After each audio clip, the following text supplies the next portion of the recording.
merci pour la bénédiction que nous avons aujourd'hui. Au nom de Jésus, nous prions. Amen. Vous pouvez vous asseoir. Bénédiction. Soyez les bienvenus à l'incroyable service d'aujourd'hui. C'est notre 4e service d'adoration pour le week-end. Donc à ceux qui viennent de nous rejoindre, soyez les bienvenus, soyez vraiment les bienvenus. Bénédiction. Nous avons aujourd'hui la grâce de pouvoir pleinement jouir du Seigneur. Amen. Psaume 66.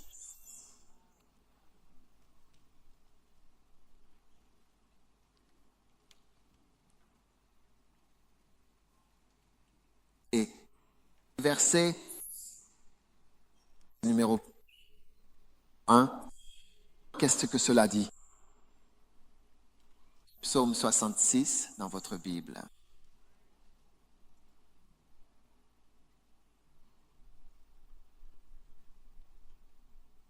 Poussez vers Dieu des cris de joie.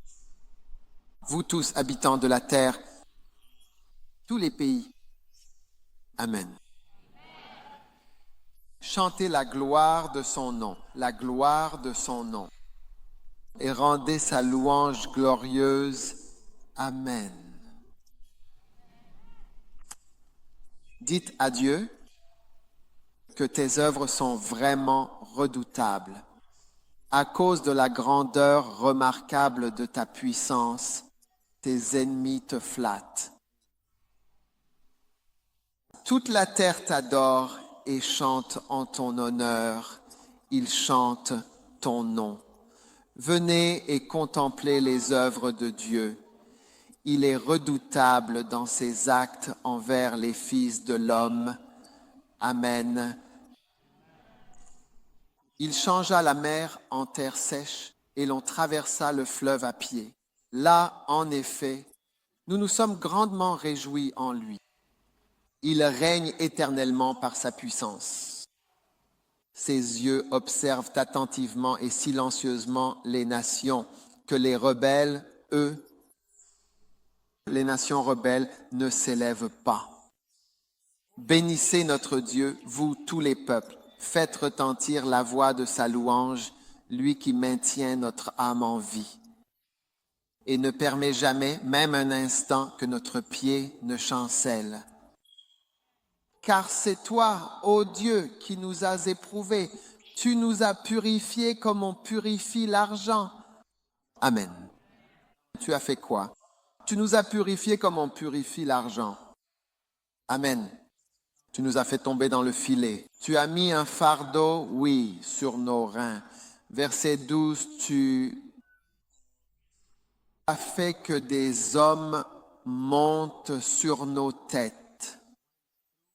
Nous avons traversé le feu et l'eau, mais tu nous as conduits dans l'abondance. Amen. Maintenant, cette écriture, elle dit que tu traverses beaucoup d'épreuves, mais qu'à la fin, Dieu t'amène dans un lieu d'abondance. Et je crois, Dieu, que chacun de nous ici, Dieu va t'amener.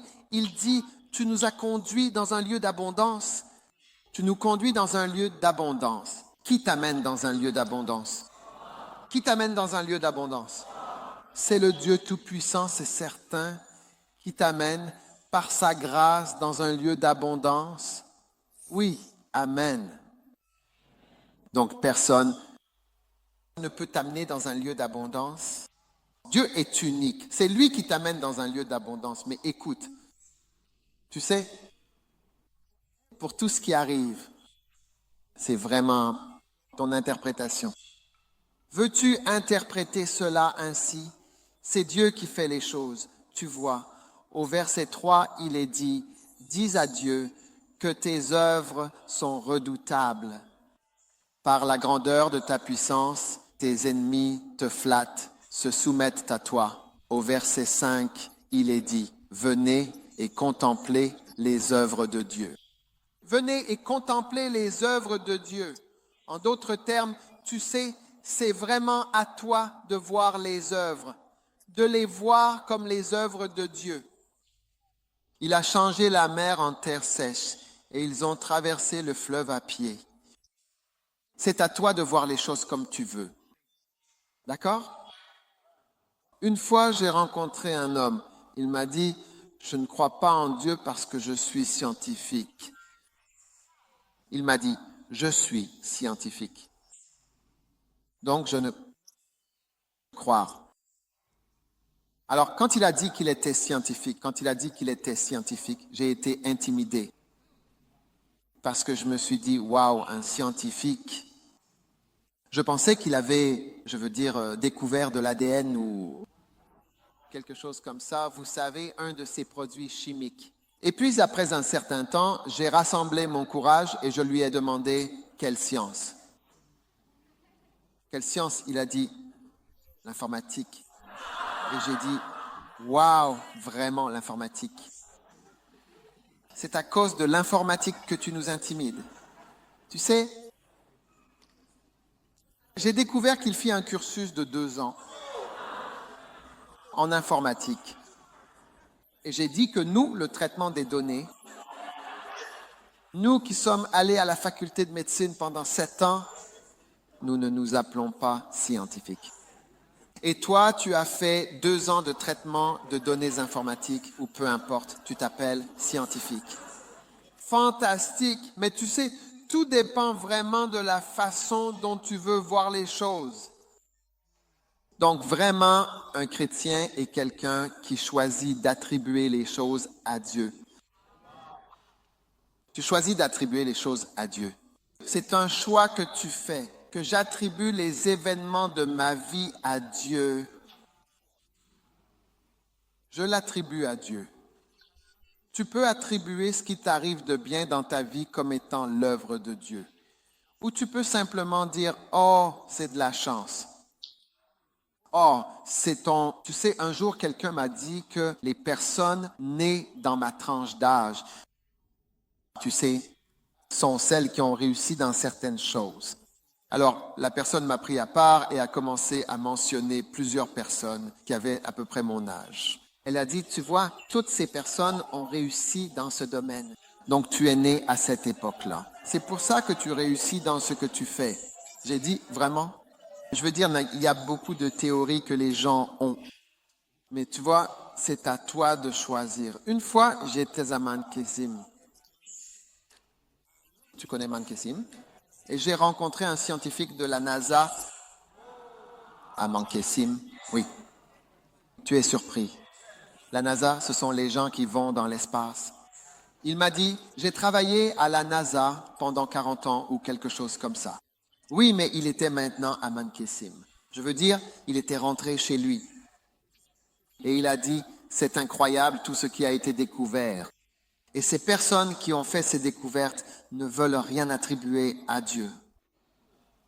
Oui, ils ne veulent rien attribuer à Dieu. Ils attribuent cela à leur intelligence. Ils attribuent cela à leur travail acharné. Ils attribuent cela à leur découverte. Donc, c'est ton choix. Alors, comme tu es assise ici aujourd'hui, tu pourrais dire, ah, c'est juste que je suis libre cet après-midi. Ou l'attribuer au fait que mon ami s'est levé et j'ai décidé, tu sais, de venir pour ne pas qu'il soit vexé et j'aurai peut-être besoin d'un service un jour. Alors, je me suis dit, laisse-moi aussi rendre un service pour un service. D'un autre côté, tu pourrais voir que c'est Dieu qui t'a amené dans la maison de Dieu aujourd'hui par sa puissance. Et Dieu choisit de te parler, ou même Dieu essaie de s'approcher de toi en cette heure et à ce moment de ta vie. Amen. Et donc, le psalmiste dit, il parle des épreuves. Il a dit, tu as gardé notre âme en vie, au verset 9, et tu n'as pas permis que nos pieds chancellent. Dieu est en train de te stabiliser. Et il ne permettra pas que tu sois ébranlé. chaque bon endroit où Dieu t'a planté. Par la grâce, dis par la grâce, dis par la grâce. Il faut le dire, mais pas par la grâce. Par la grâce. Il y a une façon de dire. Par la grâce, par la grâce. Par la grâce, tu ne seras pas ébranlé. Oh oui, tu ne seras pas ébranlé. Les filles à qui Dieu a accordé un bien-aimé, vous êtes bénies. Par la grâce, tu ne seras pas ébranlé. Ceux qui sont mariés, par la grâce. Dis à quelqu'un, par la grâce, tu ne seras pas ébranlé. Amen. Dieu t'a béni pour que tu travailles dans sa maison. Par la grâce, tu ne seras pas ébranlé. Dieu t'a donné une position dans la maison du Seigneur. Par la grâce, tu ne seras pas ébranlé. Amen. Il a dit au verset 9 qui retient notre âme. Il te tient. Il te tient. Reçois la bénédiction du Seigneur. Il te tient. Il te tient. Et il ne permettra pas que ton pied chancelle. Dieu est ton stabilisateur. Quelqu'un disait cela. Tu sais, il disait pas que tu en as besoin, mais il disait, tu sais, quelqu'un est en train de nuire à ta réputation. Alors j'ai dit, écoute, quand j'étais dans une salle de classe, en train de prêcher à Kolébou, quelle réputation utilisais-je dans cette salle de classe? Hein? On n'utilise pas la réputation pour sortir d'une salle de classe et devenir une église mondiale. Ce n'est pas la réputation qui est utilisée. Ce ne sont pas les opinions des gens qui déterminent si tu montes ou si tu descends. 6 personnes qui commentent quelque chose sur les réseaux sociaux ne déterminent pas l'avenir de quelqu'un.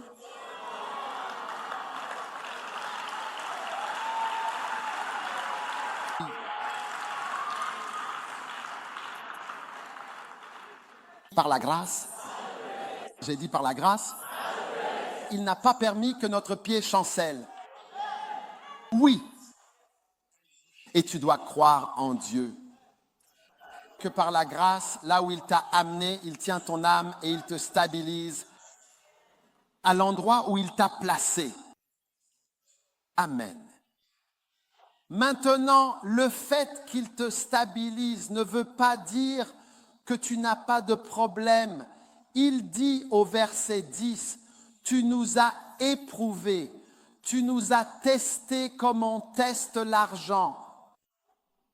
Vous savez, tous ces métaux, parfois quand vous voyez des gens porter des bagues, vous voyez, comme la bague que je porte, on dirait qu'elle pourrait passer pour de l'étain.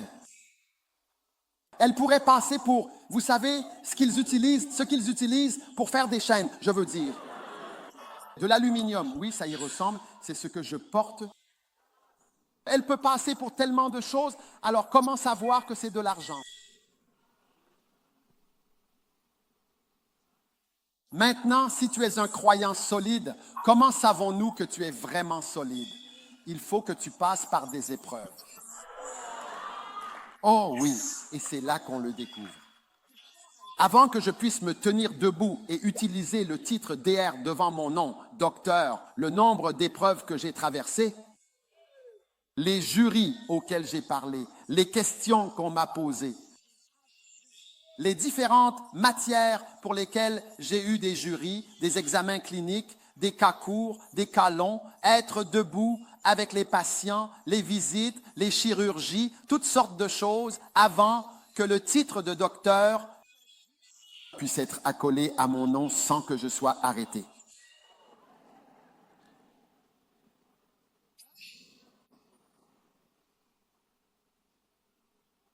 Ce n'est pas par email que je les ai obtenus. Vous savez, j'ai entendu dire qu'aujourd'hui, on peut recevoir un email et devenir docteur par email. Oui. Donc, avant de pouvoir te présenter comme de l'argent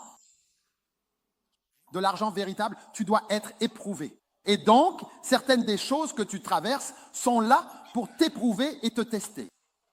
Et pour voir si tu serviras le Seigneur ou non. Amen. Tu nous as amenés dans le filet. Et tu as mis l'affliction sur nos reins. Tu as fait que des hommes montent sur nos têtes. Et Certaines choses, Dieu les permet. Tu vois quelqu'un qui est en train de te marcher sur la tête et tu lèves les yeux et tu dis, « Hé, tes jours sont comptés. Ce n'est qu'une question de temps. »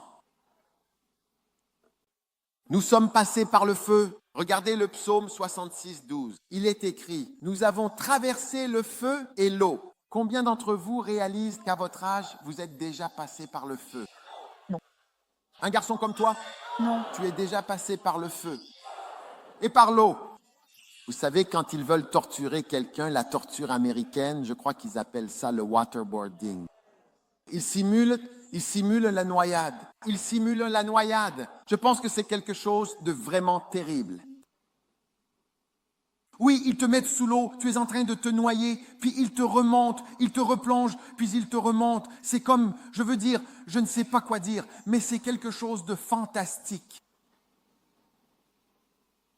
Et Dieu dit, je t'ai fait passer par le feu, je t'ai fait passer par l'eau, mais tu nous as fait sortir dans un lieu d'abondance. Vraiment, tu comprends, tu vois? Aujourd'hui, hein? Par la puissance et tout simplement par la grâce, tu arrives et tu entres par la force de Dieu dans ton lieu d'abondance. Amen. Au nom de Jésus-Christ, Amen. toute odeur de pauvreté est complètement et définitivement ôtée de ta vie. Au nom de Jésus. Amen. Amen. Asseyez-vous. Acheter des arachides et les compter, Oh. c'est du passé. Acheter du kelewel et le compter, c'est du passé. Autrefois, préparer la sauce et compter les morceaux de viande bien dans la sauce, c'est du passé.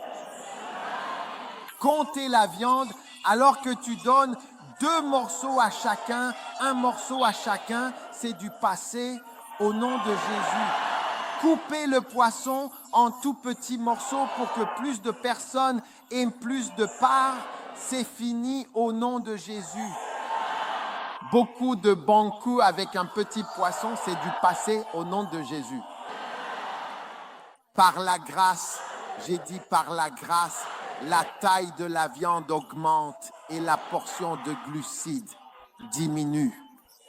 Par la grâce, Dieu t'amène dans un lieu d'abondance. Reçois la bénédiction de la richesse ce matin au nom de Jésus. Courtisé.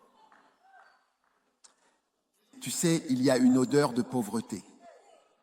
Et cet après-midi, par la grâce, l'odeur de la pauvreté finit doucement par disparaître de ta vie. Porter des vêtements que des morts ont portés. Hein? Porter des vêtements que des morts ont portés et... Haha. Obroni wewu, Obroni qui est mort. Hein? C'est fini. J'ai dit, c'est fini. L'odeur de la pauvreté, c'est fini. Rester à l'aéroport pour dire au revoir aux gens qui partent, c'est fini. Toujours en train de dire au revoir. Tu es toujours en train de raccompagner. Bientôt, c'est toi qu'on viendra aussi raccompagner à l'aéroport. Au nom de Jésus. Amen. Tu nous as conduits dans un lieu d'abondance. Un lieu d'abondance. Un lieu où tout est suffisant. Au nom de Jésus. Amen. Vivre une vie où tu ne pars jamais en vacances. Hein? Oh, oui. Jamais. Tu ne connais même pas le sens du mot vacances. Pour vous, les vacances signifient travailler à domicile, travailler à la maison. Une vie où tu ne sais pas nager. Tu vois une piscine, mais tu ne sais pas comment y être. C'est pour la décoration. Tu vois beaucoup d'hommes riches, ils construisent une piscine, mais ils ne savent pas nager. Oh, mais tu sais seulement qu'un grand homme doit avoir une piscine chez lui, donc tu en construis une. Non, l'odeur de la pauvreté s'en va. Reçois la grâce. Dis par la grâce. Par grâce. Par la grâce. Par la grâce. Ça s'en va. Au nom de Jésus. Amen. Combien d'entre vous ont déjà été avec quelqu'un et vous vous êtes dit, cet homme est pauvre, ce frère est pauvre? Personne n'aura jamais pareille pensée sur toi au nom de Jésus. Courtisé. Oui, alors. Je ne sais pas si tu as vu le WhatsApp. J'ai vu, c'était un morceau de poulet qui avait été mangé par différents types de personnes. Et il disait, celui-ci a été mangé par un Européen, celui-là par un Ghanéen, celui-ci par un Nigérian, celui-là par un Américain. Et chacun avait une apparence différente. As-tu déjà vu cette image? Oui. Ah oui, certains d'entre vous l'ont vu. Oh! Et tu vois que selon l'endroit, il reste de moins en moins de poulets. Et sur l'une des photos, rien ne restait. Il ne restait rien.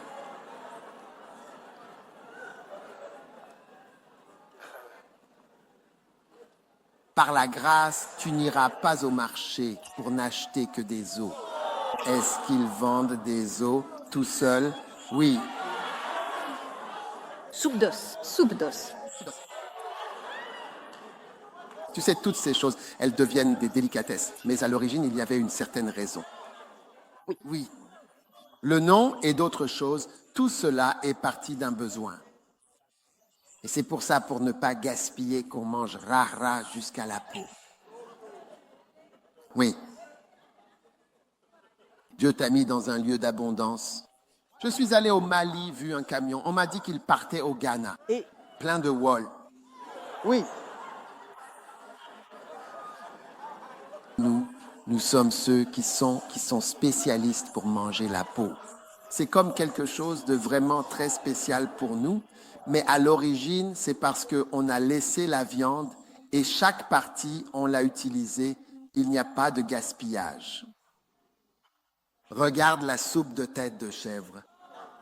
Oui, toute la tête est dedans et le sourit comme ça. La chèvre sourit dans la soupe. Ah. Qu'est-ce que le Kabura Lava, fils de... Tu entres dans un lieu de richesse. Oui. Au nom de Jésus. Combien d'entre vous ont déjà été avec quelqu'un espérant qu'il se souvienne que vous avez besoin d'argent et vous donne quelque chose? Si cela vous est déjà arrivé, levez-vous et je veux prier avec vous.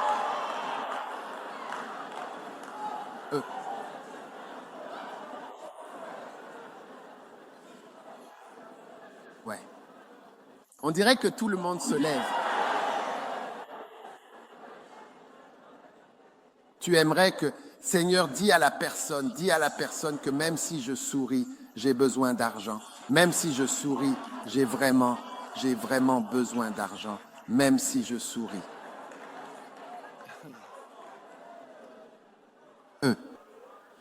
Hein? Levez la main, je veux prier avec vous. Père, je te remercie. Je te remercie parce que tu nous conduis dans un lieu d'abondance. Amen. Tu nous conduis bien dans un lieu d'abondance. Tu nous conduis dans un lieu d'abondance. Tu nous conduis dans un lieu d'abondance.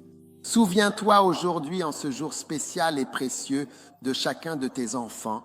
Amen.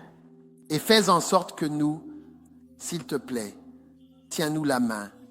Fais-nous traverser le feu, puis traverser l'eau. Et conduis-nous, amène-nous dans le lieu d'abondance, comme ta parole le dit. Mais tu nous as fait sortir vers un lieu d'abondance. Que cette écriture s'accomplisse concrètement, s'il te plaît.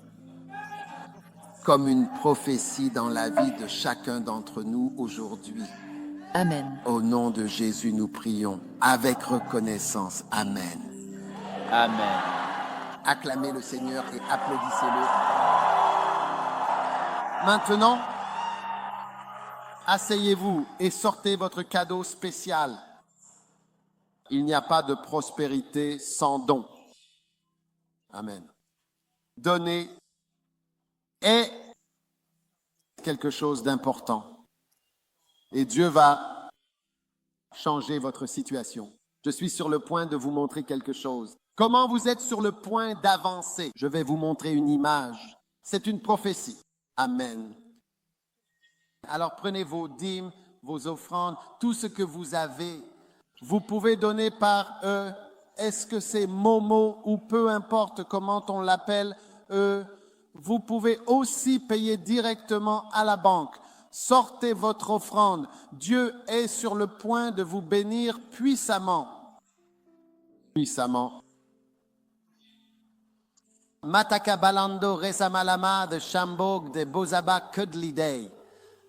Nous entrons dans le lieu de richesse, le lieu de richesse, le lieu de richesse, le lieu de richesse, le lieu de richesse, le lieu de richesse. Mali, Dublecus, Chabla Dairi, Rabaz, Asbro, Shibandele, Maracalez. Ramandala, donnez généreusement, généreusement. Alléluia, Père, merci.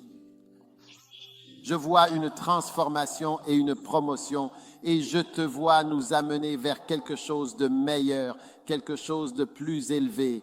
Au nom de Jésus, nous prions. Amen. Maintenant, combien d'entre vous ont remarqué nos nouveaux beaux écrans? Oui. Regardez celui-ci. Vous voyez comme il est beau? Oui. On peut même voir quand les gens transpirent. Maintenant, celui-ci n'a pas encore été réparé. Mais vous voyez comment c'est? C'est comme ça que c'était avant. Et c'est comme ça que c'est maintenant. Voilà la différence. Maintenant, c'est ainsi que ta vie va être. Elle va passer de cette version délavée à quelque chose de plus clair, clairement béni et clairement différent. Dieu est en train de transformer ta vie de cette version floue, délavée, incertaine, en quelque chose de clair. Regarde l'image, regarde-la. Magnifique, magnifique. Oui, oui. Je vois de nouvelles choses se manifester dans ta vie. Je vois de nouvelles choses se manifester dans ta vie. De nouvelles bénédictions. Père, merci pour la nouveauté et le changement. Le passage des ténèbres à la lumière. Au nom de Jésus, Amen. Aujourd'hui, je veux te parler un instant de la puissance qui se trouve dans le sang de Jésus.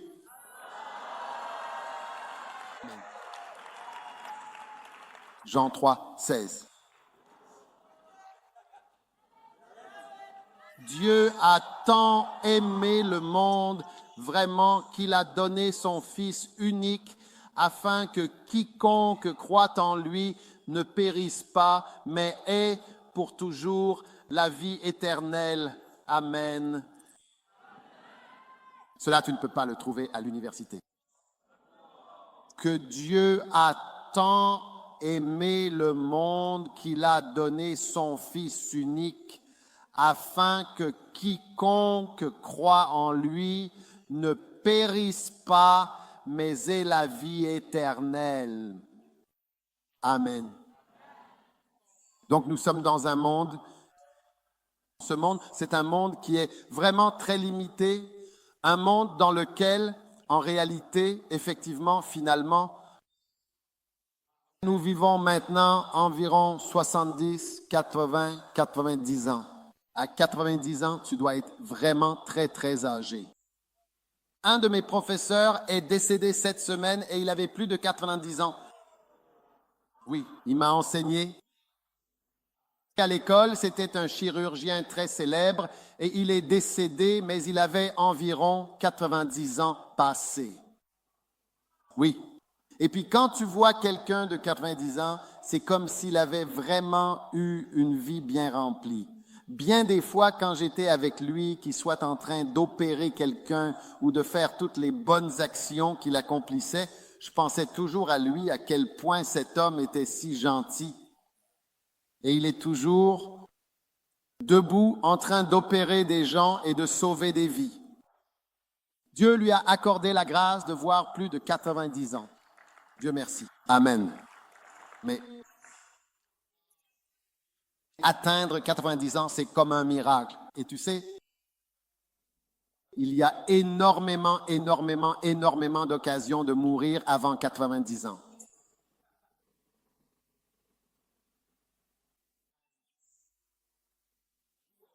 nous sommes des êtres humains, vous savez, après tout, essayant de faire toutes sortes de choses. Il y a des années, quand l'inondation a eu lieu, maintenant, même dans l'histoire du Ghana, il existe des archives d'une inondation. Et il existe des archives de géants. Vous savez, qui ont autrefois vécu, maintenant, quand les géants vivaient, il y avait Noé, qui est arrivé sur la scène et il était l'une des rares personnes à servir Dieu. Et Noé a aussi vécu environ 950 ans ou quelque chose comme ça. Et il a eu 3 fils, Sem, Cham et Japheth. En fait, Noé lui-même a vécu si longtemps qu'Abraham a vécu ensemble avec Noé pendant 39 ans avant que Noé meure. Vous voyez? Donc, il a eu Sem, Cham et Japheth. Maintenant, Jambon a donné naissance à Couche, qui a donné naissance à Nimrod. Vous voyez?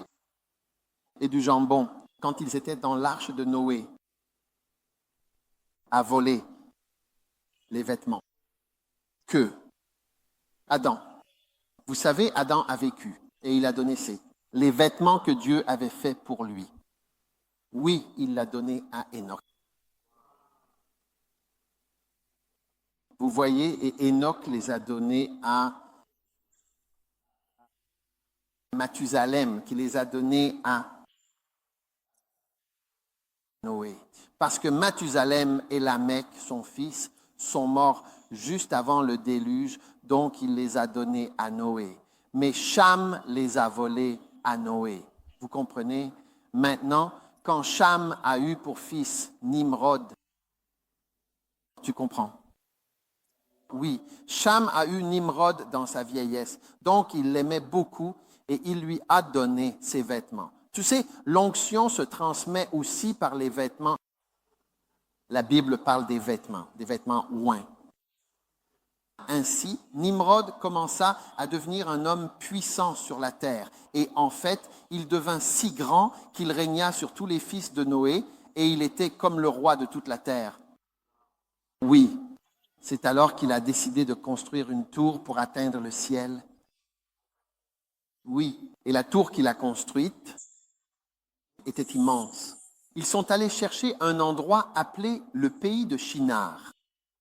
Et ils ont construit cette tour gigantesque. Tu vois, c'est comme ça que sont nos vies. Nous sommes des hommes qui faisons des choses de nos vies. Et tu vois, l'histoire a montré qu'il n'y a rien que tu puisses faire pour toi-même, à part ce que Dieu fait pour toi. La tour était tellement immense qu'il fallait 1 an, à un moment donné, pour transporter les briques depuis le sol jusqu'au sommet. Oui. Et 1 an pour redescendre. Oui. Pour poser les briques.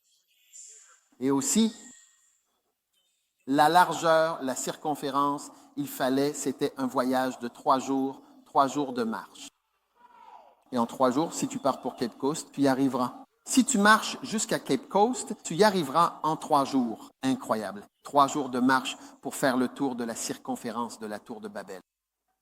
Et lorsqu'ils construisaient, ils ont commencé à tirer des arcs et des flèches vers le ciel. Et les arcs et les flèches retombaient avec du sang dessus. Ils se sont laissés tromper, croyant tuer Dieu.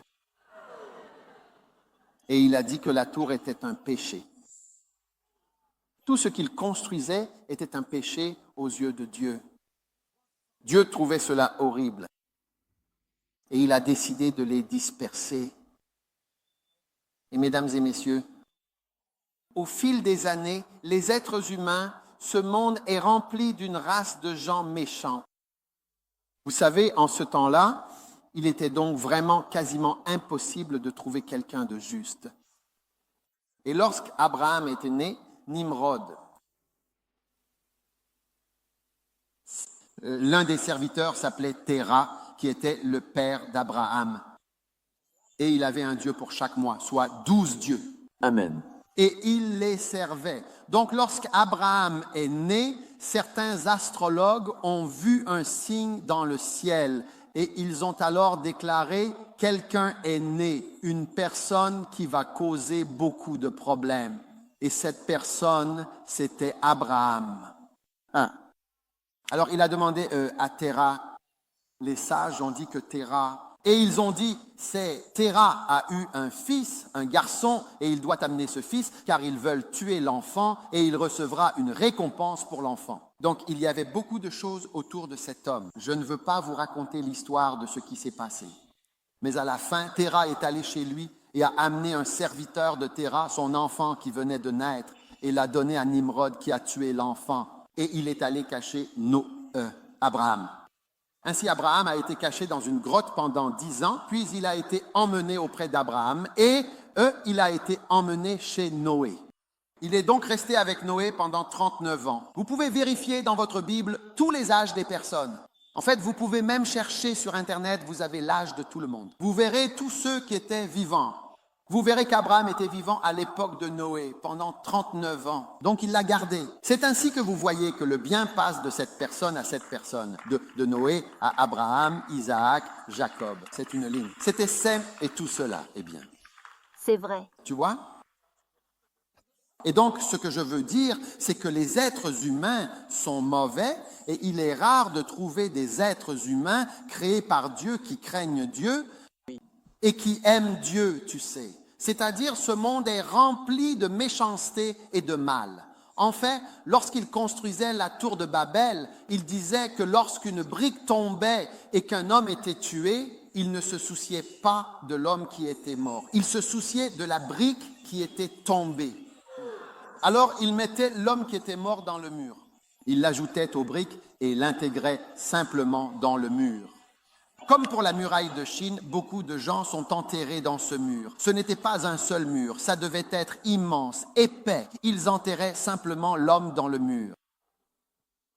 Maintenant, ce genre de personne, ce type d'individu a continué d'exister dans le monde sans interruption au fil des siècles jusqu'à ce que nous arrivions à l'époque de Joseph et Marie.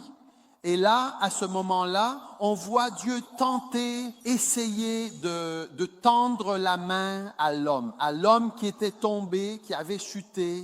Et c'est pour cela que l'on remonte toute la lignée depuis Noé jusqu'à Sem, qui a reçu la bénédiction. Béni soit le Dieu de Sem. c'est exact. Sem aura un bon Dieu. Oui. Le Dieu de Sem sera chanceux, car Sem servira Dieu. Et donc, Sem a donné naissance à ce groupe particulier qui, par la suite, a ensuite donné naissance à Abraham. Dieu a tant aimé ce monde qu'il a décidé d'envoyer son Fils unique dans le monde pour venir parler au monde. Or, le monde était très, très mauvais. Combien d'entre vous ont réalisé qu'ils étaient mauvais dès la naissance? Connaissez-vous quelqu'un mauvais de naissance? D'accord.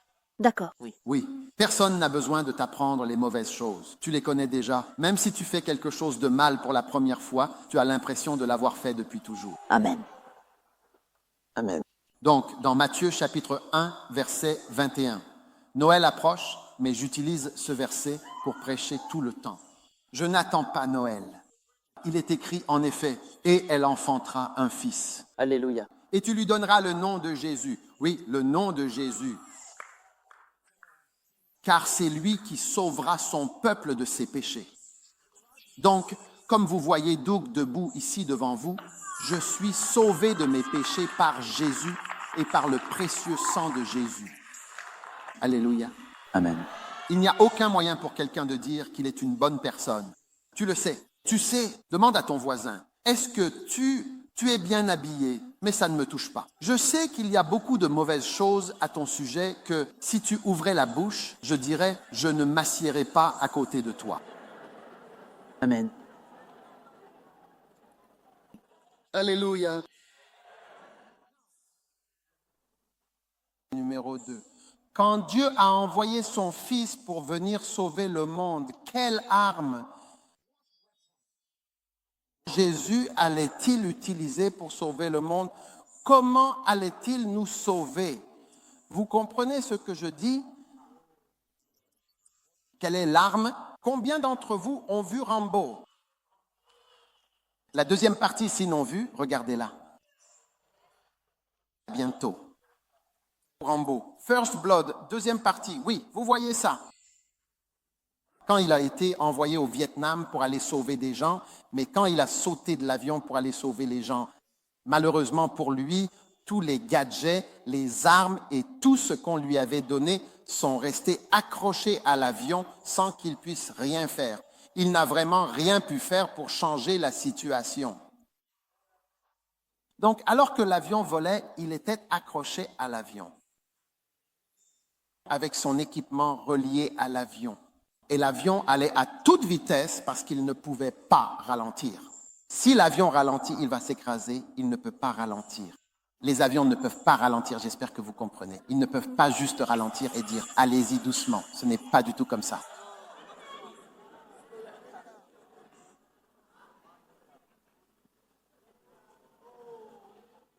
Donc, Rambo a pris un couteau et a coupé tout son équipement, toutes ses armes, les a laissées dans l'avion et a sauté avec un parachute. Donc, quand il a atterri dans la forêt, il a été accueilli par cette femme de Thaïlande ou d'un autre pays. Et donc, quand il était avec la femme, elle lui a demandé, « Alors, qu'est-ce que tu vas utiliser? Genre quoi? » D'accord. Alors, quel gadget, qu'est-ce que tu as? Quel équipement as-tu pour cette mission?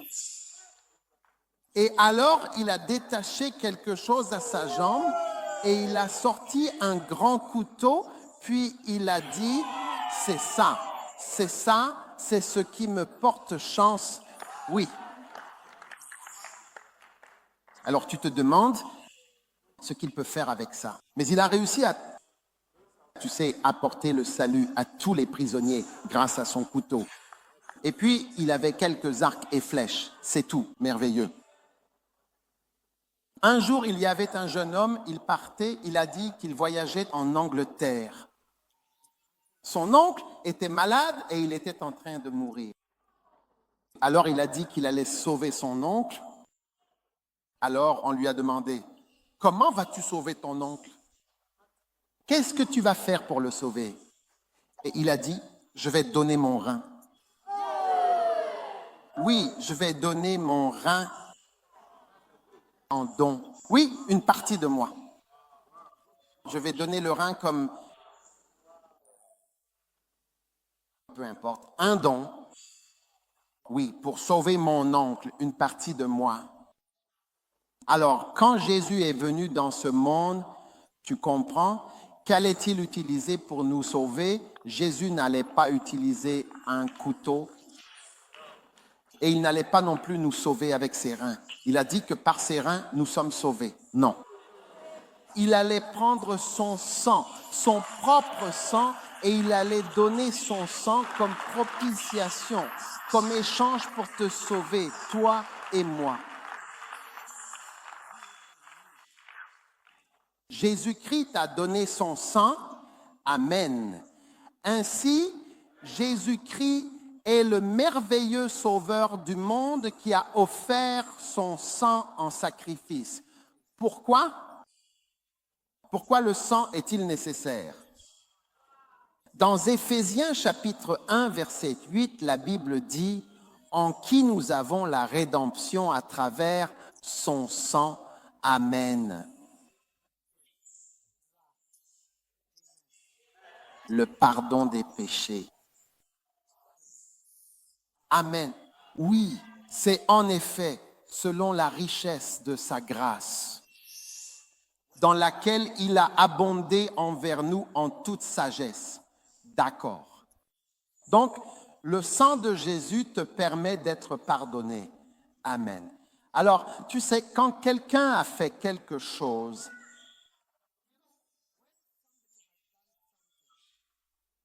honnêtement, parfois, il n'y a rien que tu puisses faire pour annuler ce que tu as fait. Oui, pour annuler ce que tu as fait. La plupart des films parlent de vengeance. Tu vois, de comment, je veux dire, se venger. Comment se battre et blesser quelqu'un qui t'a blessé. Et faire en sorte que quelqu'un ressente la douleur pour ce qu'il a fait. À cause de la façon dont ce que tu as fait est si grave, tu veux que la personne ressente cela. C'est pourquoi nous regardons tous des films de vengeance. Et même quand il tue le méchant, il le tue lentement. N'est-ce pas vrai? Et tu aimes ça aussi. C'est toi qui souffres. Et vous voyez, la Bible dit, « Bien-aimés, ne vous vengez pas vous-même, mais laissez agir la colère, car il est écrit, « À moi la vengeance, c'est moi qui rétribuerai. » Dieu s'occupe de la rétribution. Toutes les mauvaises choses que tu as faites, eh bien, il y a une date de remboursement pour cela. Il y a quoi? Un remboursement. C'est Dieu qui rembourse. Ah, oui. Dieu dit, va demander le remboursement, je paie. C'est moi qui rembourse. S'il vous plaît, ne mâchez pas de chewing-gum pendant que je prêche. Je vois qui le fait et je peux vous appeler. Alors ne le faites pas, merci. Même à Singapour, on ne le permet pas. Avalez-le, sinon je vais vous appeler. Je le ferai. Très bien. Maintenant, le remboursement est la véritable spécialité de Dieu. Il rembourse les gens pour tous leurs péchés de façon vraiment spectaculaire. Et quand le paiement arrive, il est souvent difficile de faire le lien entre ce que tu as fait et le paiement. Donc, nous devons tous recevoir un paiement pour nos péchés et le salaire de ton péché, le salaire, le paiement, le plan de paiement pour ton péché, eh bien, c'est vraiment la mort. Oui, nous sommes déjà tous condamnés, car, comme vous voyez, nous nous dirigeons tous vers la mort, peu importe à quel point tu es riche. Donc, tout le monde ici, dans ce monde, est censé mourir et tu paieras pour tes péchés. Alors, Dieu a compris qu'il avait besoin de quelque chose qui puisse effacer vraiment tes péchés. Oui.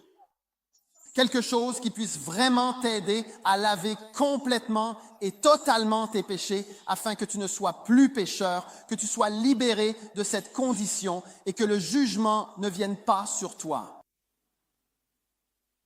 Et il n'a rien été trouvé dans le ciel ni sur la terre, sauf par exemple le sang. Parce que la Bible dit, sans effusion de sang, Oui. il n'y a aucun moyen de pardonner les péchés.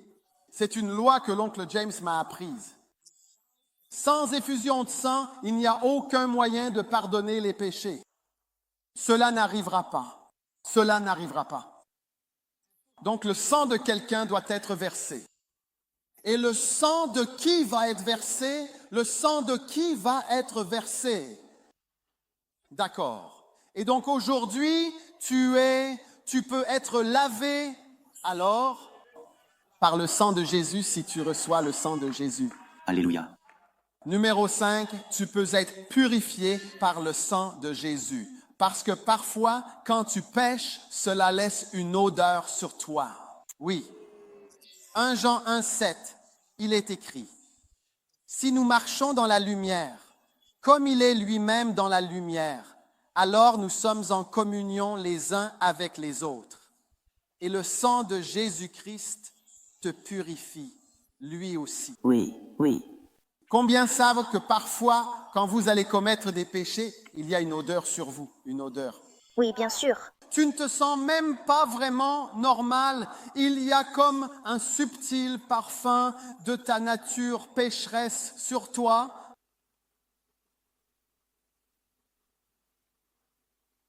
Une fois, des braqueurs armés étaient poursuivis et lorsqu'ils se sont rendus compte qu'ils allaient mourir, il y avait une fosse septique dans la zone. Alors, ils ont pris une décision parce que c'était une question de vie ou de mort. Ils ont pris la décision de sauter dans la fosse septique. Alors, ils ont sauté et ils sont ressortis. Maintenant, quand ils sont ressortis, toutes les personnes qui les poursuivaient ont abandonné. Ils ont dit, pas question. Personne ne voulait les attraper. Alors, ils ont décidé de leur pardonner. Et ce n'est pas qu'ils leur ont pardonné, mais ils ont décidé de ne pas les attraper. Alors, ils les ont laissés partir. Maintenant, ces deux braqueurs étaient libres. Vous voyez, on aurait dit qu'ils avaient été pardonnés. Mais même s'ils avaient été pardonnés, ils n'étaient pas propres. Ils avaient encore besoin d'être nettoyés, même s'ils étaient pardonnés. Donc, tu peux être pardonné, mais tu n'es pas propre. Tu n'es pas purifié de ton péché. Tu vois, donc l'odeur, tu sais, parce que tu peux être un fornicateur et quand tu arrives, l'odeur de la fornication est fortement sur toi. Peut-être que tu es tordu et voleur et tu vois que tu as gardé ta malhonnêteté et tes manières cruelles, tu les as amenées à l'église. Et si quelqu'un fait l'erreur de te laisser compter les offrandes ou être un huissier ou faire quelque chose, tu sais, compter de l'argent pour n'importe quoi avant même de t'en rendre compte, tu as tout changé. Parce que l'odeur et le parfum de ton péché sont avec toi. Et c'est encore d'une certaine manière autour de toi. Alors Dieu veut te purifier. Nettoie-toi. Et changer complètement ta vie. Et il n'y a qu'une seule chose qui peut faire cela. Et c'est le sang de Jésus. Numéro 6, tu seras sanctifié par le sang. Il est écrit. Car les corps de ces animaux dont le sang est apporté dans le sanctuaire par les prêtres sont brûlés hors du camp. Hébreux 13, verset 11. C'est pourquoi Jésus aussi, afin de sanctifier le peuple par son propre sang, il pourrait quoi? Sanctifier le peuple par son propre sang. Alors aujourd'hui, j'ai une bonne nouvelle pour toi. Non seulement le sang va te pardonner, et non seulement le sang va te purifier, mais le sang va aussi te sanctifier, c'est-à-dire te rendre saint et spécial. Ainsi, tu es rendu saint et tu es rendu spécial par le sang. C'est pour cela qu'il y a certains types de personnes qui sont même pasteurs. C'est la seule façon, le sang. J'ai dit le sang. J'ai dit le sang. Le sang. Le sang va te sanctifier. Et quand tu vois d'où tu viens et que tu réalises que non, tu ne devrais pas être dans l'église et tu ne devrais pas te mêler aux gens de l'église et tu ne devrais pas tenir un micro. Tu ne devrais pas chanter un chant à l'église. Mais la Bible dit que nous sommes sanctifiés par le sang de Jésus. Alors, j'ai une bonne nouvelle pour toi. Tu sais, peu importe qui tu es et ce que tu as fait, Dieu a un plan extraordinaire pour toi. Ouvre avec moi dans Actes chapitre 22.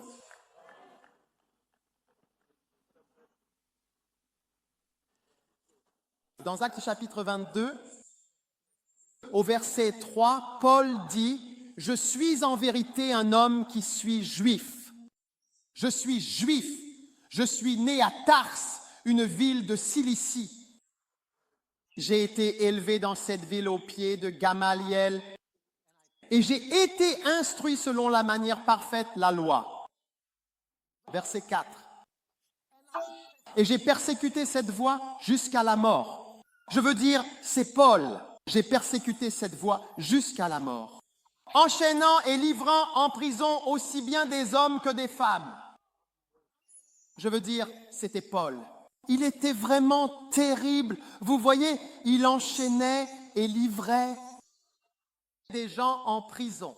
Si une telle personne vivait aujourd'hui, on maudirait cet homme. On dirait que Paul meurt demain. Seigneur, nous lui donnons 48 heures à vivre.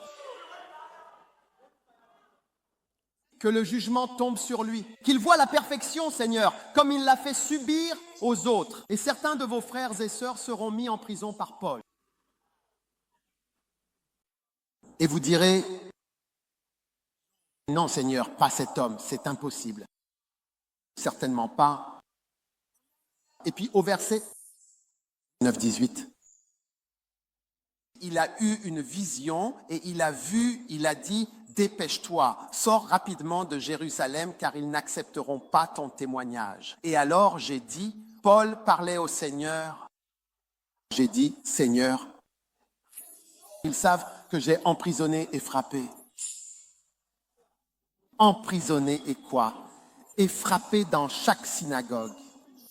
C'était un jeune homme, peut-être. Je ne sais pas si j'étais jeune, mais peut-être que c'est aussi Ashanti. J'ai emprisonné et frappé dans chaque synagogue ceux qui croyaient en toi. Regardez, c'est la personne qui est devenue le plus grand apôtre. Quelqu'un qui a frappé le Christ en prison. Il a dit, ils me connaissent. Et au verset 20, il a dit, et lorsque le sang de ton martyr, Étienne, a été versé, j'étais aussi là, debout, et j'y consentais pleinement. J'étais tout à fait d'accord avec tout ce qu'il disait et écrivait. Quand tu es d'accord avec quelque chose qui est dit, tu fais partie de cela. Même si c'était lui qui le disait, mais toi, tu étais d'accord. Vous avez consenti. Et quoi d'autre encore? Et j'ai gardé les vêtements. Je tenais les habits. Change la version. Pour la NIV ou quelque chose comme ça, il a dit, je gardais les vêtements de ceux qui tuaient les pasteurs. Hein?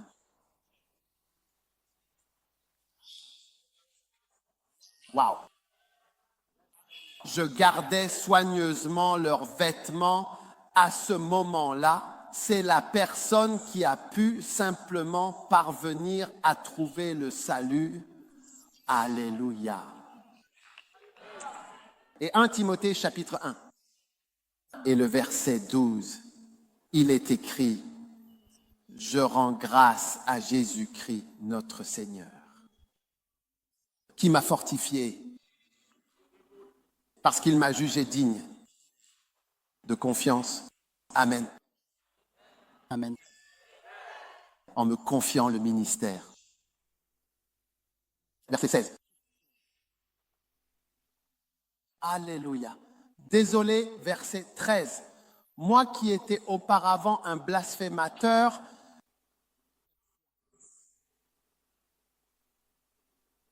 un persécuteur, un homme violent. Regardez cela, mais j'ai obtenu miséricorde. Qu'est-ce que j'ai fait? J'ai obtenu miséricorde. J'ai obtenu miséricorde. Oui, j'étais un homme violent. J'étais un blasphémateur. Alors Dieu te montre aujourd'hui que, tu sais, même si ton péché s'étend d'est en ouest, tu es un pécheur, un blasphémateur et un homme violent. Beaucoup d'entre vous ici ont déjà dit des choses négatives sur les pasteurs et sur les églises. C'est du blasphème, c'est nuisible, c'est parler négativement, être un persécuteur. Certains d'entre vous étaient des rédacteurs sur les réseaux sociaux, écrivant des choses, des blogueurs, disant des choses négatives sur Dieu, sur l'Église et sur les pasteurs. Vous êtes exactement comme Paul. Oui. Et il a dit, mais j'ai obtenu miséricorde. Et aujourd'hui, Dieu tend la main. Regardez ma main. Vous voyez, Dieu tend sa main. Et il vous offre le sang de son Fils, Jésus-Christ, pour effacer vos péchés, vous purifier et faire de vous une nouvelle personne. Alléluia. Et c'est ainsi que tu peux être sanctifié. C'est Paul lui-même qui a écrit qu'une mauvaise personne peut devenir une personne sainte. Une mauvaise personne peut devenir Charlie, c'est une bonne nouvelle pour toi. Celle-ci est vraiment une très bonne nouvelle pour toi. Une mauvaise personne peut devenir quoi? Une personne sainte? Une mauvaise personne peut en effet vraiment devenir une personne sainte. Wow! Combien d'entre vous sont contents de cette bonne nouvelle? Qu'une mauvaise personne peut être sanctifiée. En haut, je ne peux pas voir. Êtes-vous heureux qu'une mauvaise personne puisse devenir une personne sainte? En fait, il n'y a personne ici qui ne puisse devenir un ministre de Dieu. Il n'y a personne comme ça. Il n'y a personne qui ait fait quoi que ce soit. Je ne pense pas que quelqu'un ici soit pire que Paul, parce que vous voyez, parfois vous faites quelque chose de mal, mais toucher à l'Église, c'est différent. Attaquer, c'est différent. C'est un niveau supérieur et il a persécuté l'Église. Il a été nuisible. Il a causé du tort à l'Église. Par le comportement de Paul, l'Église a été blessée. L'Église a été affectée. Oui, l'Église a été affectée.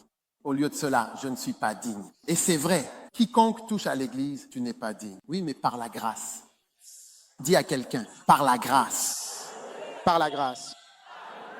Non, il y a une façon de dire par la grâce. Oui. Par la grâce. Numéro 7, tu seras racheté par le sang. Tu es racheté par le sang. Il y a un Rédempteur. Jésus, est-ce que je les ai entendus chanter cela ce matin à la louange? C'était Jérôme qui le chantait? Oui. Il y a un Rédempteur. Maintenant, préparez-vous à chanter cette partie. Il dit, car tu as été immolé et tu nous as rachetés pour Dieu par ton sang. Dans Apocalypse chapitre 5, verset 9, tu nous as rachetés. Les amis, on n'utilise plus vraiment le mot racheter de nos jours. On utilise le mot acheter. Donc tu vas faire du shopping. Tu aurais dit, je vais racheter. Oui, je vais à Accra Mall pour racheter.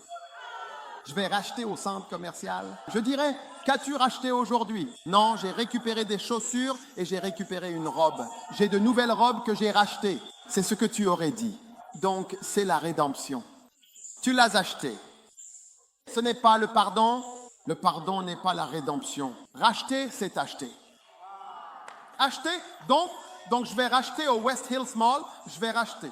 Ma sœur qui me rejoint, elle fait aussi du rachat à Accra Mall. Donc, je vais la rejoindre. On va racheter pendant environ 1 heure, puis après, on rentrera. Ma mère m'a envoyé racheter du poisson. Donc, cette chanson dit qu'il y a un Rédempteur. Il y a un Rédempteur. Il y a un acheteur, en fait, un acquéreur. Jésus, le propre Fils de Dieu, le Fils unique, véritablement le Fils de Dieu. Le précieux sang de Dieu, le Messie, Saint.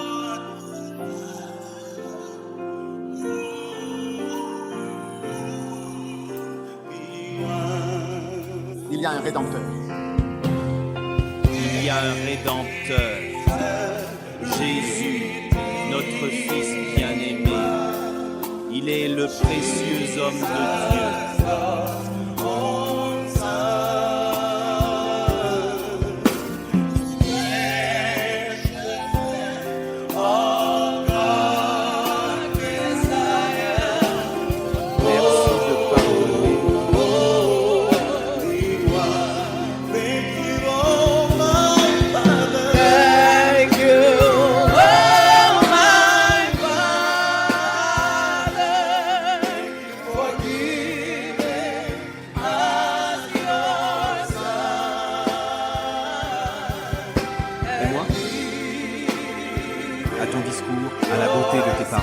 Je le chante avec tout mon cœur et toute mon âme. Personne ne peut comparer à cela, aucun être ne peut égaler. C'est Dieu, le seul et l'unique. Merci, oh mon Dieu, merci. Oh mon Dieu, merci de nous avoir amenés ici.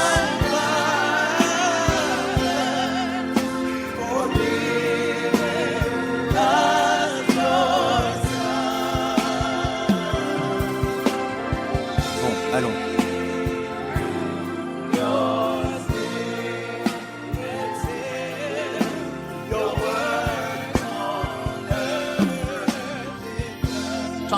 Il y a un Rédempteur, il y a un feu. Il y a un Rédempteur, une personne qui apporte la délivrance et le salut. Elle est celle qui guide et protège. C'est le cheval. l'animal majestueux que l'on admire. C'est le magnifique cheval.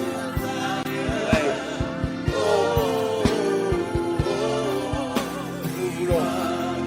Merci, merci. Merci à toi, oh mon Père. Merci à toi, oh mon Père, de nous avoir donné ton Fils. Nous te remercions, Père, pour ton Fils que tu nous as donné. Merci à... Nous ne parlerons pas simplement pour dire ta parole. Non, nous ne prendrons pas la parole uniquement dans le but de prononcer tes paroles. Oh oui, c'est bien cela. Nous ne nous exprimerons pas juste pour répéter ce que tu as dit, mais nous reconnaissons que c'est accompli, c'est fait. Éphésiens chapitre 1, verset 7. Il est écrit, en qui nous avons la rédemption par son sang.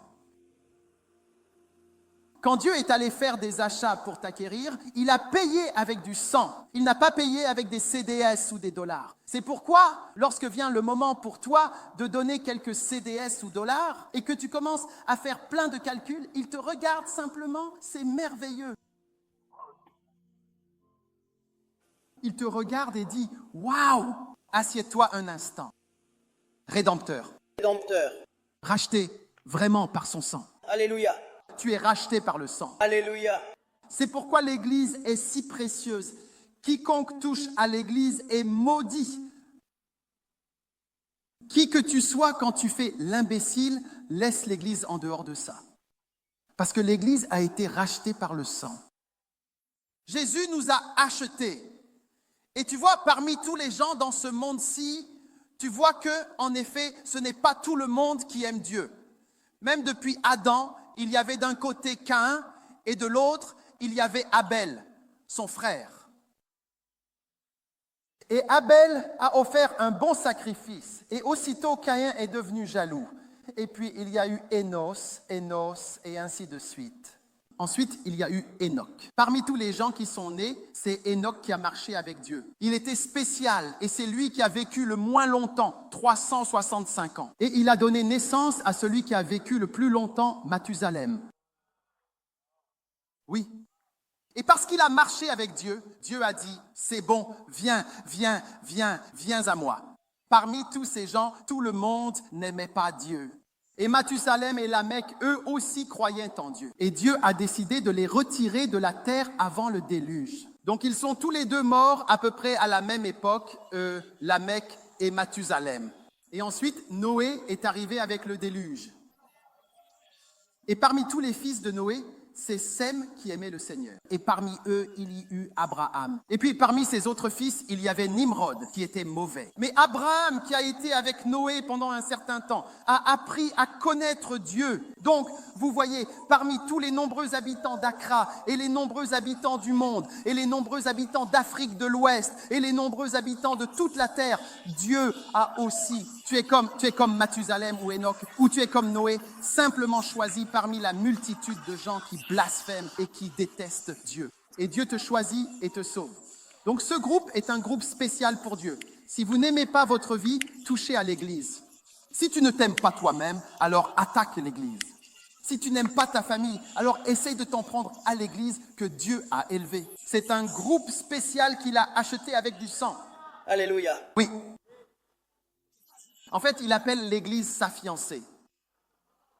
Un jour, Regina a eu une vision et le Seigneur lui a dit « Es-tu prêt à rencontrer ma reine? Es-tu prêt à rencontrer ?» Il était en Angleterre. Il a immédiatement pensé qu'il allait rencontrer la reine Élisabeth. Et le Seigneur a dit « Non, non, je parle de mon Église. Es-tu prêt à rencontrer mes épouses? Elles sont tellement précieuses pour moi, des personnes pour lesquelles j'ai payé avec du sang. J'ai utilisé le sang pour acheter les petits garçons et filles. Tu sais, ce matin, tout cet endroit était plein comme ça.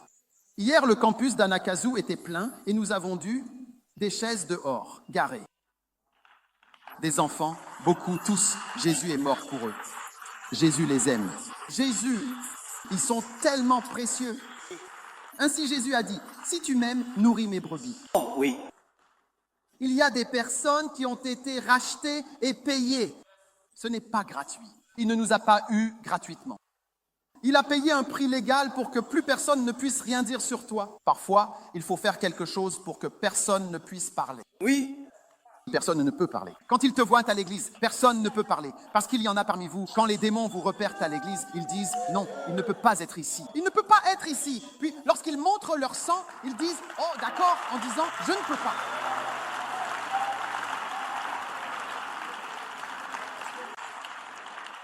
Alléluia. Et ensuite, après avoir été racheté par ce sang, le sang est puissant. Après la rédemption, ainsi le sang t'a pardonné. Tu es pardonné. Tu es purifié par le sang. Tu es sanctifié par le sang.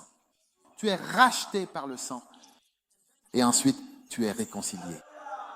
Réconciliation. Les choses sont ramenées à ce qu'elles étaient auparavant. Romains 3, 23, 24, il est dit que Dieu a présenté comme une propitiation par la foi en son sang. Cela signifie réconcilier. Dieu est en train de te ramener à lui. Tu n'as plus à demeurer avec les démons et les esprits mauvais. Et tu es lavé par le sang. Et donc aujourd'hui, Dieu m'a envoyé pour parler à chacun. D'entre nous ici, le sang de Jésus est versé pour nous tous, à condition seulement que tu l'acceptes. Tu sais, quelqu'un a demandé, pourquoi as-tu dû mourir pour nous? Parce que si Jésus n'était pas mort et s'il s'était contenté de prêcher, tu vois, il n'aurait pas pu nous sauver. Parce que la prédication ne peut pas te sauver. Nous devons payer. Parce que tu es mauvais. Vraiment, tu es mauvais. Ce n'est pas juste une façon de parler. Tu es réellement mauvais. Alors, comment une personne mauvaise comme toi peut-elle aller au paradis? Il faut que quelqu'un paie quelque chose. Et alors, cela deviendra une explication pour ta présence. Oui, qu'est-ce que tu fais ici? Oui. Une fois, j'ai été invité à une cérémonie ou à une réunion et je logeais dans l'un des châteaux à Londres. Oui, tu sais, j'ai vu ces châteaux Buckingham. C'était juste à côté du château de Buckingham. C'était juste dans ce coin-là. Et je voyais tous ces châteaux. Je les ai vus pendant des années. Mais tu vois, on ne peut pas entrer. Mataramashu Bandidaba. Tu ne peux pas y aller facilement. Mais tu vois, j'y étais. J'y étais. Et quand je suis arrivé à la porte, ils avaient besoin d'une explication. Qui suis-je? Qu'est-ce que je fais ici? Comment puis-je entrer? Et j'ai pu leur montrer. Et ils ont dit, nous vous attendions. Si vous posez votre sac ici, puis laissez-nous quelques minutes. Nous emmènerons vos sacs à l'intérieur du château. Magnifique. J'étais sur le point d'entrer. Très bientôt, un jour, tu arriveras aux portes de l'éternité. Et on te demandera, qui es-tu? Comment es-tu arrivé ici? Comment es-tu arrivé ici? Comment es-tu arrivé ici? Et que répondras-tu? Tu diras, oh, j'étais à Boubouachi, puis j'ai fait ceci, j'étais ceci et cela, et j'étais... Non, je ne peux pas aller au paradis parce que je suis prédicateur. Je vais au paradis pour la même raison que toi. La même raison, c'est que le sang de Jésus qui te lave est le sang de Jésus qui me lave. Et le sang de Jésus qui nous lave tous, c'est par ce sang précieux que nous sommes pardonnés. Aujourd'hui, Jésus veut te laver et c'est le plus grand événement spirituel de ta vie. Être lavé. Et lorsque tu es lavé par le sang de Jésus, c'est ce qu'on appelle naître de nouveau. C'est à ce moment-là qu'on dit que tu es né de nouveau parce que tes péchés sont effacés. Tu sais quoi? Le péché a un effet très néfaste. Oui. Pourquoi les gens se disputent-ils? Parce que tu as mal agi envers cette personne? Oui. Le péché a un effet terrible. Tes principaux problèmes sont tes péchés. Oui. Un jour, j'ai visité une prison et à la porte de la prison, il y avait un panneau d'affichage. Et sur ce panneau, ils avaient écrit « Ils ont 5 meurtriers », comme le nombre. 5 des personnes sont des meurtriers. 25 menteurs. 60 voleurs. Et puis 100, enfin, différents péchés. Mais je pense que les menteurs et les voleurs étaient les plus nombreux. Et puis il y avait environ 5 meurtriers. Donc tout le monde là-bas, ils sont en train de pécher. Alors, quand nous entrons dans la prison, nous réalisons qu'on ne peut pas les faire s'évader. Ils ne peuvent pas sortir. Je voulais les faire sortir, mais ils ne pouvaient pas sortir. Pourquoi? Tu sais, un jour j'ai visité une prison à Samoa. Ça fait longtemps que j'y suis allé. Et j'ai prêché. Je vous assure, l'homme qui m'a présenté était plus qu'un pasteur. Oh oui. Il transpirait et priait. Les langues qu'il parlait sont plus belles que les vôtres. Il était très fervent dans la prière. Et tout le monde était assis sur des bancs devant moi. Et il y avait un polytank derrière. Et il a dit, aujourd'hui, nous avons un pasteur qui est ici pour prêcher. Il était comme le pasteur associé de la prison. Je veux dire, je ne sais pas. Et j'ai prêché, et puis il est venu, et là, tu sais vraiment que tu es dans une église charismatique. Alors, mon cœur a été profondément et sincèrement touché par cet homme. Et j'ai dit, quoi que je fasse, je vais m'évader avec ce garde de cette prison. Oui. J'ai décidé de lui demander en privé. Je lui ai dit, qu'est-ce que tu as fait? As-tu fait quelque chose? Il a dit, oh oui, il a dit. Tout le monde ici, j'étais dans la cellule de sécurité maximale. Tous ici sont des meurtriers. Il a dit, tout le monde ici est un meurtrier. Oui. Il a dit, cellule des condamnés. J'ai dit, oh waouh, j'ai demandé qui as-tu tué? Il a dit, oh j'ai tué mon fils. Alors, immédiatement, j'ai compris que m'évader avec cet homme, c'était très difficile. Tu comprends ce que je veux dire? Et puis, surtout, il y avait la sécurité avec des soldats armés. Et la porte est à moitié comme ça. Tu dois te baisser, donc tu ne peux pas courir. La raison d'une porte basse, c'est que tu ne peux pas courir. Oui, tu ne peux pas t'enfuir. Tu dois te baisser comme ça avant de sortir. Donc c'est difficile de courir. Si tu essayes de courir, tu verras. Oui. Alors je me demandais, quel pouvoir pourrait libérer cet homme? Donc quand tu penses à tes péchés, je te dis que tu es censé aller directement en enfer. Oh oui, c'est juste que tu ne te souviens pas de certains d'entre eux, comme si ça faisait longtemps. 2007, tu sais, 2011, 2015, 2000, pendant la pandémie, les conséquences de ton comportement sur les autres, tant de choses.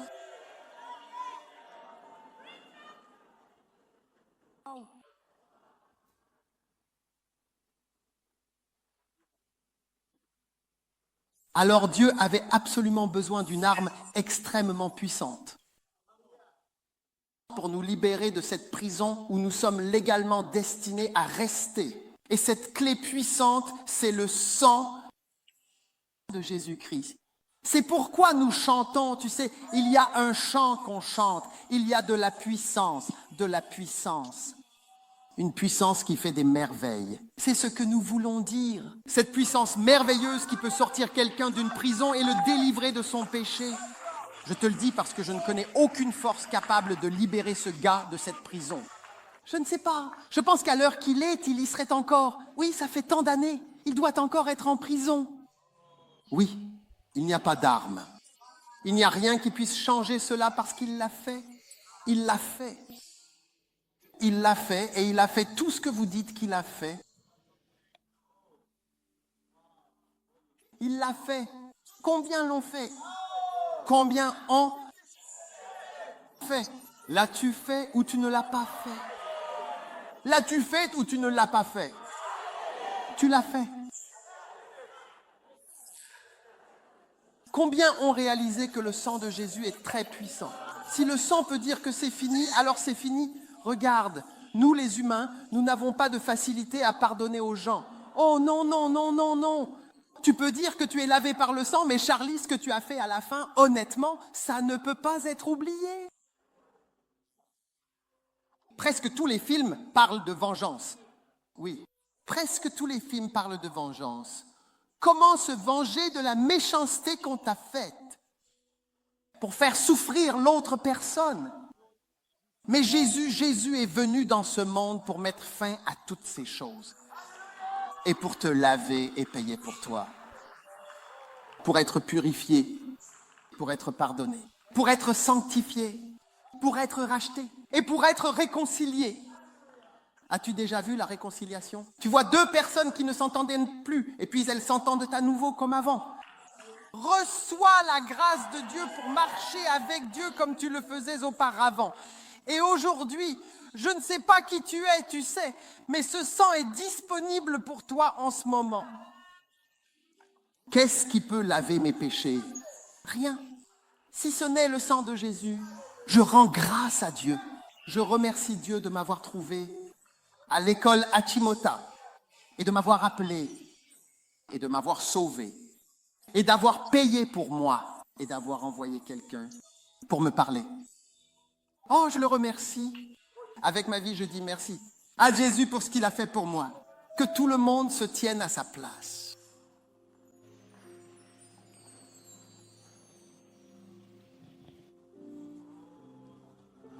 Levez vos mains. Seigneur, merci pour chacune de ces précieuses mains levées aujourd'hui. Qui dit merci beaucoup d'avoir envoyé Jésus pour mourir sur la croix pour nous. Quelle miséricorde. Tu nous as montré et maintenant, Seigneur, regarde chaque main levée.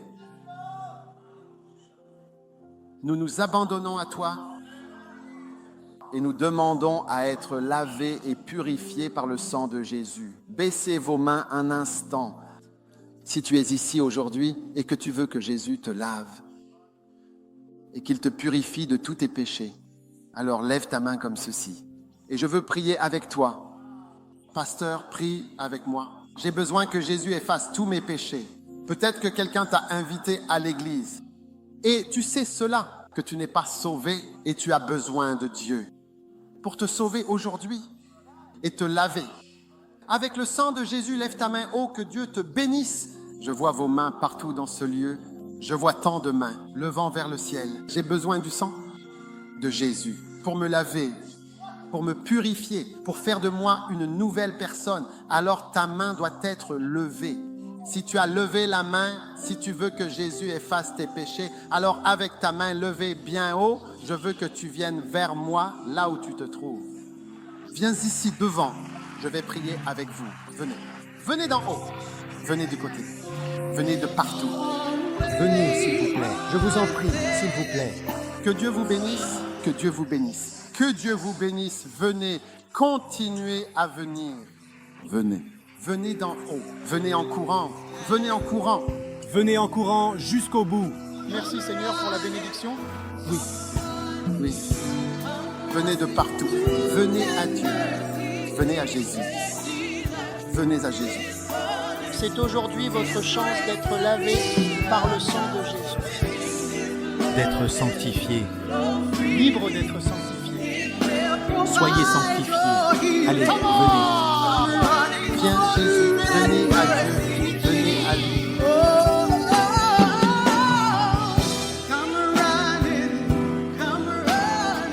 Venez en courant vers cette miséricorde. Doux Seigneur Jésus. Sa grâce sera éternelle toujours dans son sang, avec le sang versé, on pourvoira à tout. Je cours vers cette miséricorde.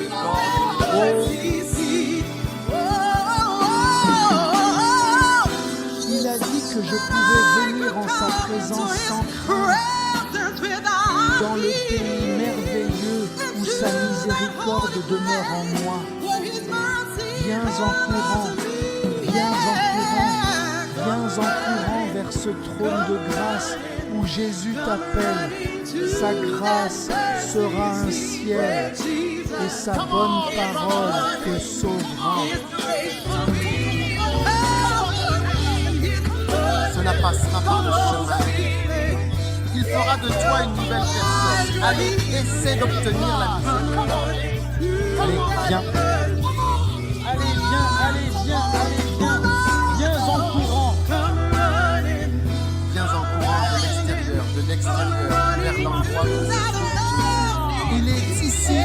aujourd'hui pour te servir, pour veiller sur toi, pour se sacrifier pour toi, pour vivre en toi, pour intercéder pour tes péchés par son sang. Cela t'apportera la guérison. Viens en courant vers le trône de la miséricorde. Très bien. Avant que je prie, quand tu partiras, je veux que tu écoutes attentivement. À l'aéroport, parfois tu entends. Ceci est le vol KLM 589 pour Kano et Amsterdam. Tous les passagers sont priés de se rendre à la porte 1. Quand le moment arrive, tu entends. Ceci est le vol KLM 589 à destination de Kano et Amsterdam. Ceci est l'appel final. Ceci est le dernier appel. Alors que toutes les têtes sont inclinées, je veux te donner le dernier appel. Non, écoutez, si vous mouriez demain, vous ne savez pas si vous iriez au paradis ou en enfer, ou vous n'en êtes pas sûr. C'est votre chance de venir. Je veux prier avec vous. Si vous savez que vous êtes chrétien, mais pas un bon chrétien, vous le savez dans votre cœur, Dieu vous a amené ici pour changer votre vie. Je vous donne la dernière chance. C'est le dernier appel. Si vous faites partie de l'un de ces groupes, levez la main et venez tout de suite. Venez maintenant. Venez tout de suite. Dieu vous appelle. Allez, venez. C'est votre dernière chance. Allez, venez. Venez à Dieu. Venez d'où que vous soyez. Venez à la sagesse. Venez à la sagesse. Jésus vous parle. Il vous parle. Jésus, Dieu, veut vous transformer. Il désire vous transformer. Il veut sauver votre vie. Il veut vraiment sauver votre vie.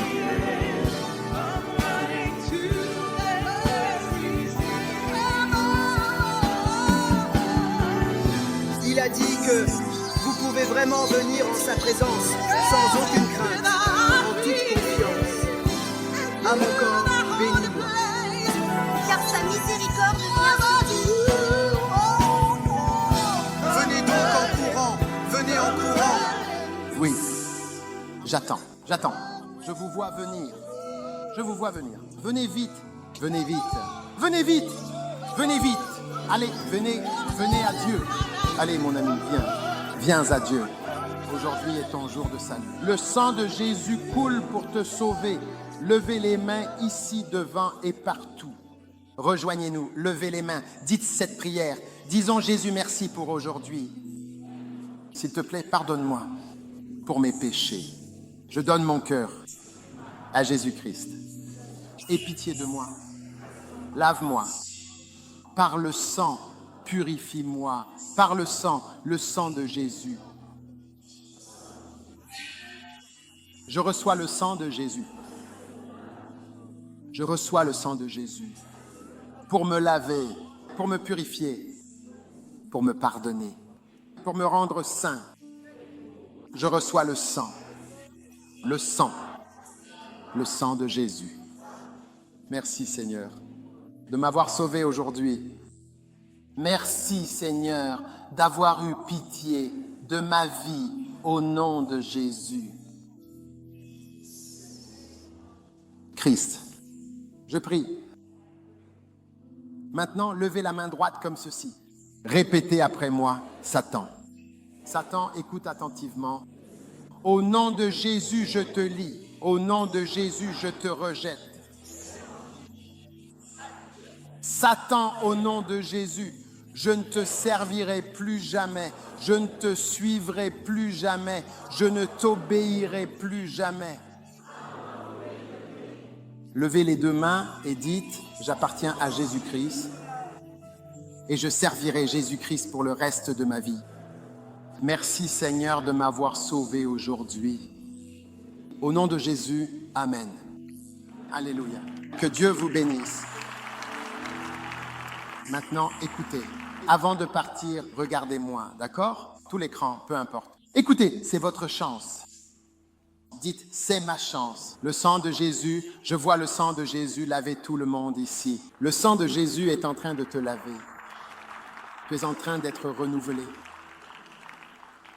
Et à partir d'aujourd'hui, tu es un enfant de Dieu. Amen. Aujourd'hui, tu es pardonné. Lève les mains et dis, je suis pardonné. Dis, je suis purifié. Je suis sanctifié. Je suis racheté par le sang. par le sang, par le sang, par le sang de Jésus. Lève tes deux mains et dis, merci Jésus de m'avoir sauvé. Aujourd'hui, au nom de Jésus,